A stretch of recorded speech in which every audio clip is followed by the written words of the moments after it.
तो हेलो बच्चों, क्या हाल है आप सभी का? बहुत बढ़िया। तो आज हम लोग पढ़ रहे हैं हमारा परिवेश में हम लोग पढ़ रहे हैं कक्षा 5 की किताब जिसका नाम है प्रकृति। और इसी के क्रम में हमें अक्टूबर सितंबर माह का जो सिलेबस है उस सिलेबस के अकॉर्डिंग हम लोग पढ़ने वाले हैं पार्ट 9, जिसमें हमको पढ़ना है भारत की फसलों के बारे में। हम और हमारी फसलों के बारे में हम लोग पढ़ेंगे। तो बच्चे, हम फसलों के बारे में पढ़ने से पहले एक छोटे से विषय पे आपसे बात करेंगे। जरा मुझे आप ये बताइए कि हम जो खेतों में फसलें देख रहे हैं, गेहूं, धान, सरसों, जो कुछ भी है, उसको हम किसमें बोते हैं? किसमें बोया जाता है? तो खेत में क्या है, किसमें बोया जाता है? वो क्या है खेत में? मिट्टी। बहुत बढ़िया। मैं मिट्टी ही कहलवाना चाहता था आपसे कि हम खेत में बोते हैं तो वो कौन सी चीज है जिसमें हमारी फसलें बोई जाती हैं? तो वो क्या है बच्चों? मिट्टी है। आज गर्मी बहुत ज्यादा है तो मिट्टी में बोया जाता है। बच्चों, हम जानेंगे कि मिट्टी क्या है। मिट्टी एक प्राकृतिक संसाधन है। आपसे पूछा जाएगा कि संसाधन क्या होता है? बच्चों, संसाधन वे चीजें होती हैं जो हमारे कार्यों को करने में हमारी सहायता करती हैं, हमारे कार्यों को सुगम कर देती हैं। मिट्टी एक प्राकृतिक संसाधन है जो हमें निःशुल्क प्रकृति द्वारा उपहार स्वरूप प्राप्त है। प्रश्न ये है कि मिट्टी क्या है? बच्चों, मिट्टी एक चट्टान होती है। चट्टान समझते हो? पर्वत। पर्वत समझते हो? पत्थर। मिट्टी पत्थर होती है। क्या होता है? पत्थर होता है। आप लोग शांत रहेंगे तो मुझे सुन पाएंगे। पत्थर होता है। लेकिन ये पत्थर क्या होते हैं? जब अत्यधिक ताप पड़ता है, दाब पड़ता है, गर्मी पड़ती है, रासायनिक क्रिया होती है, तो ये पत्थर अपने स्थानों पर चटकने लगते हैं, टूटने लगते हैं। पत्थरों का अपने स्थान पर टूटना ही क्या कहलाता है बच्चों? अपक्षय। क्या कहलाता है? और फिर जब हवा द्वारा, पानी द्वारा, हिम नदियों द्वारा ये चट्टानें बहा कर ले जाई जाती हैं मैदानी भागों में, इस प्रक्रिया को कहा जाता है अपर्दन। क्या कहा जाता है? अपर्दन। और जब ये अपर्दन हुआ तो ये अवसाद जो नदी के साथ, हवा के साथ बह के जा रहा है, एक स्थान विशेष पे गिरता जाता है। इस प्रक्रिया को कहा जाता है निक्षेपण। क्या कहा जाता है? बहुत बढ़िया। तो इसी निक्षेपण के फलस्वरूप बच्चों हमारे खेत की मिट्टी बन करके तैयार होती है। आप देखते हैं आपके यहाँ हर साल नदी का पानी बह के आता है। वह नदी का पानी कहाँ से आता है? पहाड़ों से आता है, क्योंकि हमारे निकट क्या है? हिमालय पर्वत की श्रृंखला है। वहां से बारिश हुआ, ग्लेशियर पिघला, बह करके आया, तो उसने क्या किया? चट्टानों को तोड़ना शुरू कर दिया। वो चट्टान टूटते टूटते टूटते टूटते छोटे छोटे टुकड़ों में बट जाते हैं और फिर हमारे खेतों में बह के चले आते हैं। हर साल हमारे खेत की जो मिट्टी है क्या हो जाती है? नई हो जाती है। तो ये मिट्टी किससे निर्मित है? चट्टानों से निर्मित है। आपने देखा होगा कि जो चट्टानें, ये क्या है? मिट्टी पृथ्वी की ऊपरी परत है जो चट्टानों से निर्मित होती है। अब प्रश्न ये है कि मिट्टी तो हम जान गए, पर मिट्टी के कितने प्रकार होते हैं?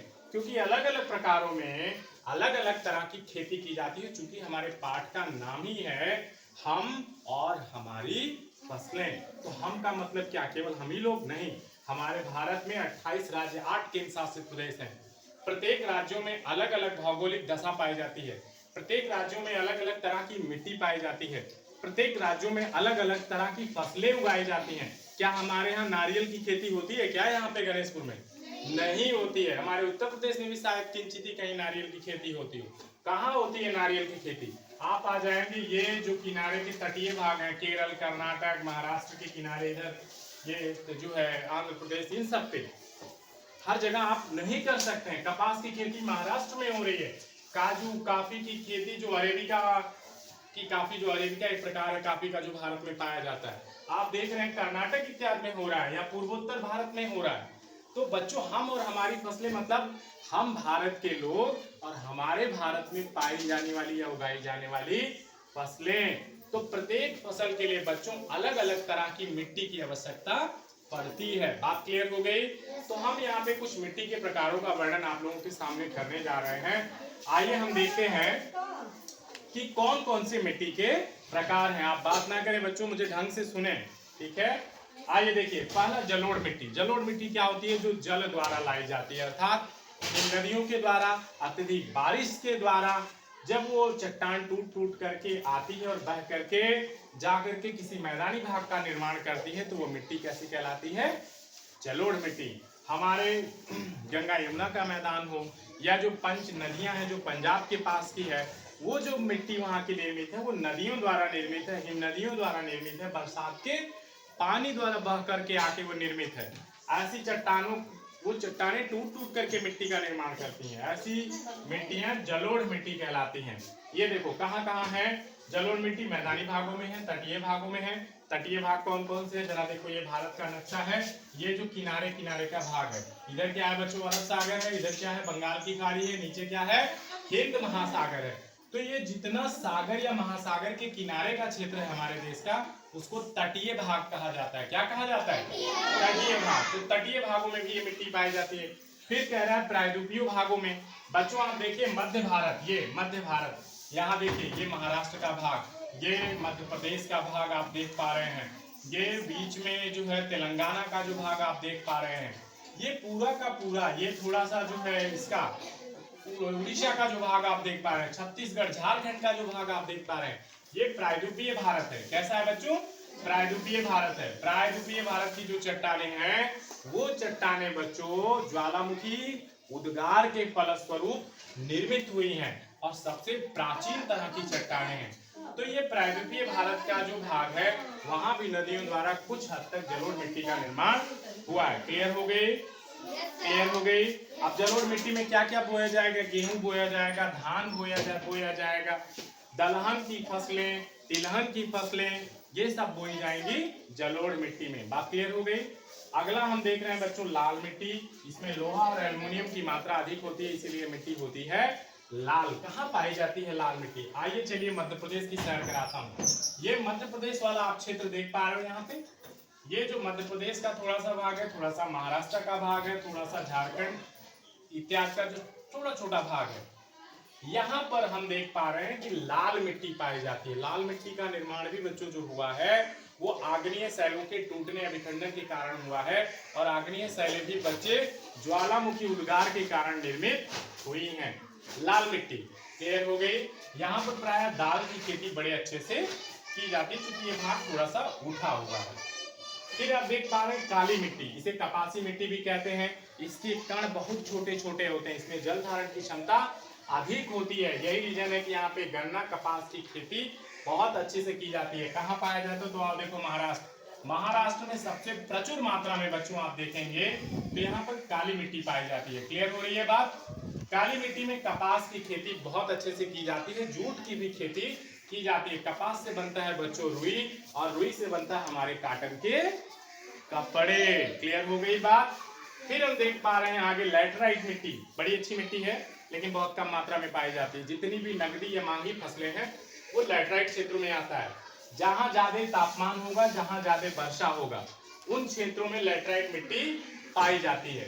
लैटराइट मिट्टी अब कहाँ होगी जरा ये देखो, ये जो हम देख पा रहे हैं हमारा ये वाला पश्चिम वाला जो भाग, जो पश्चिमी घाट के किनारे वाला क्षेत्र है, या जो पूर्वी घाट के किनारे वाला क्षेत्र है, या जो ये पूर्वोत्तर भारत का क्षेत्र है, आसाम मिजोरम मणिपुर वाला जो क्षेत्र, यहाँ पर बच्चों बारिश भी खूब ज्यादा पड़ती है, गर्मी भी खूब ज्यादा पड़ता है। बारिश और गर्मी के कारण यहाँ पे लैटराइट मिट्टी पाई जाती है। इस मिट्टी की विशेषता क्या होती है? अगर ये मिट्टी सूख गई तो चट्टान पत्थर मार दो तो कपार फट जाएगा, और अगर बारिश हो गई तो इतनी गीली हो जाएगी कि जैसे चिकनी मिट्टी खूब मुलायम हो जाएगी कि रोटी बना के आप खा लीजिए उसका, इतना मुलायम।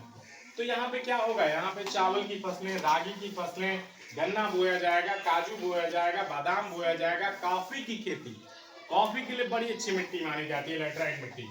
फिर आप देखेंगे मरुस्थलीय मिट्टी। मरुस्थलीय मिट्टी मरुस्थलीय क्षेत्रों में पाई जाएगी। प्रश्न ये है कि मरुस्थलीय क्षेत्र क्या है? बच्चों जहां पर 25 सेंटीमीटर से कम वर्षा होती है। भारत में वर्षा के प्रकार में आपको पढ़ाऊंगा जब वर्षा और जल पढ़ाऊंगा। जहां पे 25 सेंटीमीटर से कम वर्षा पाई जाती है, जैसे राजस्थान का ये थार वाला क्षेत्र, ये देखो यहाँ पे राजस्थान की राजधानी क्या है? जयपुर। क्या है? बहुत बढ़िया। तो राजस्थान वाला जो क्षेत्र, जो थार वाला क्षेत्र है, यहाँ पे 25 सेंटीमीटर से कम वर्षा होती है, इसीलिए यहाँ पे शुष्क या मरुस्थलीय मिट्टी पाई जाती है। इसमें क्या बोया जाएगा? तब यहाँ पे आपको बबूल के पेड़ मिलेंगे, यहाँ पे आपको कैक्टस नागफनी के पौधे मिलेंगे। कारण क्या है? नमी कम होती है तो जो पौधे उगेंगे बच्चों, उसकी जड़ें खूब नीचे तक जाती हैं और पानी को ढूंढती हैं, पानी का ज्यादा खर्च ना हो तो यहाँ की पत्तियां कांटे के रूप में डेवलप हो जाती हैं। इसीलिए देखो नागफनी में छोटा छोटा क्या रहता है, कांटा रहता है। तो जो जितने मरुस्थलीय पौधे हैं ये कटीले होते हैं। बबूल वबूल में देखो खूब कांटा पाया जाता है। बात समझ में आ रहा है। यहाँ पे भी आपको दाल और तेल इत्यादि की खेती पर्याप्त मात्रा में सोयाबीन की खेती आपको मिल जाएगी। फिर देखेंगे पीट मिट्टी, जहाँ ज्यादा बारिश और आर्द्रता होगी, जैसे पश्चिमी घाट, जैसे कि ये मिजोरम वाला क्षेत्र, माशिन नाम, जहाँ पे बहुत बारिश, दुनिया का सबसे वेटलैंड एरिया है, सबसे ज्यादा वर्षा वाला क्षेत्र है। समझ में आ रहा है। माशिन नाम भारत में ही पाया जाता है, बहुत ज्यादा वर्षा यहाँ पे होती है। तो जहाँ पे सबसे अधिक वर्षा होगी बच्चों वहां पे, और आर्द्रता, जाहिर सी बात है जहाँ वर्षा होगी वहां की हवाओं में नमी। आपको सोचने में ये नहीं आ रहा होगा कि आर्द्रता क्या है। आर्द्रता मतलब ह्यूमिडिटी, हवा में नमी। जहाँ बारिश ज्यादा होगी बच्चों वहां हवा में नमी। इस समय देखो तापमान ज्यादा नहीं है, तापमान 30 से 35 डिग्री सेंटीग्रेड है, लेकिन हवा में नमी होने के कारण जब वो गर्मी पा रहा है तो गुप्त उष्मा का कार्य कर रहा है, खूब ज्यादा भवक के गर्मी पड़ रही है। देखो पसीना से भीग गया हूँ। ये गर्मी क्यों है? आर्द्रता के कारण है, ह्यूमिडिटी के कारण है। तो यहाँ पे जो मिट्टी पाई जाएगी पीट मिट्टी कहलाती है वो। आप देखेंगे लवणीय मिट्टी यानी कि सैलिनाइजेशन जिसमें ज्यादा होगा, नमक ज्यादा होगा। तो नमक कहाँ होगा भाई? वह मिट्टी जो सागर के किनारे होगी, क्योंकि सागर, समुद्र, महासागर में क्या पाया जाता है? नमक पाया जाता है। उसमें सैलिनाइजेशन बहुत होता है, लवणता अधिक होती है। तो ये मिट्टी कहाँ पाई जाएगी? तटीय क्षेत्रों में पाई जाएगी। क्लियर हो गई। फिर आप देखेंगे अगर हम बनावट के आधार पे देखें तो गाद, चिकनी, दोमट, ये सारी मिट्टियां भी पाई जाती हैं। गाद मिट्टी क्या होती है? हल्की और चिकनी होती है, बलुअट मिट्टी से थोड़ा सा छोटा होता है, जहां पर नदी का बहाव क्षेत्र होता है, जहां पानी जाकर के गिरता है। फिर आगे देखेंगे आप दोमट मिट्टी, ये चिकनी और बलुई मिट्टी का मिला जुला रूप होता है, अच्छी मिट्टी मानी जाती है, जल धारण क्षमता ज्यादा होती है, गेहूं, धान, चावल इत्यादि इसमें खूब अच्छे से हम उगा सकते हैं। सिल्ट मिट्टी, सिल्ट कहाँ होती है? सिल्ट जहाँ नदियां का बहाव क्षेत्र होता है, नदियों के बहाव क्षेत्र के बीच की जो मिट्टी होती है वो सिल्ट या सिल्ट मिट्टी होती है। सिल्ट वो मिट्टी भी रेतीली टाइप में होती है, थोड़ी बारीक कण होते हैं उसमें। फिर आप देखेंगे चिकनी मिट्टी, चिकनी मिट्टी का आकार बहुत छोटा होता है, जल धारण क्षमता बहुत अधिक होती है, बहुत ज्यादा जल धारण क्षमता होती है, चिकना एकदम होता है। चिकनी मिट्टी के उपयोग से तमाम सारी मूर्तियां इत्यादि बनाई जाती हैं। क्लियर हो गई बात? तो आज के लिए बच्चों बस इतना ही। हमने केवल मिट्टी के बारे में पढ़ा है और कौन कौन सी मिट्टी भारत में कहाँ कहाँ पाया जाता है इस नक्शे में, और बोल करके भी मैंने आपको बता दिया। अगले क्लास में हम लोग पढ़ेंगे कि इन मिट्टियों में कौन कौन सी फसलें और कहाँ कहाँ उगाई जाती हैं। तो आज की कक्षा आपको कैसी लगी?